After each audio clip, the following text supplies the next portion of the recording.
प्यारा सा मैं बेटी विवाह का गीत गा रही हूँ। आप लोग अच्छा लगे तो लाइक और कमेंट कीजिएगा और मुझे ढेर सारा प्यार दीजिए। पापा कहुनी न गड़िया जुगवा खेले अयलना, पापा जुगवा में के करा के हाड़ी अयलन। बेटियने जानु गावे न गड़िया जुगवा खेले अइलीना, बेटी जुगवा में तोहरो के हाड़ी अइलीना।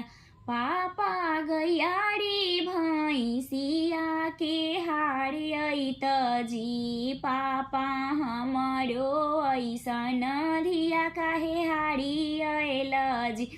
बेटी गैयाड़ी भैंसिया घड़ी के लक्ष्मी हैना, बेटी गैयाड़ी भैंसिया घड़ी के लक्ष्मी हैना। बेटी तोहरो ऐसन धिया पराया हैना, बेटी तोहरो ऐसन धिया पराया हैना। कैसा लगा फ्रेंड आप लोग ज़रूर बताइएगा और अच्छा लगे तो लाइक और कमेंट कीजिए और मुझे ढेर सारा प्यार दीजिए कि मैं और आप लोग के सामने गाऊं।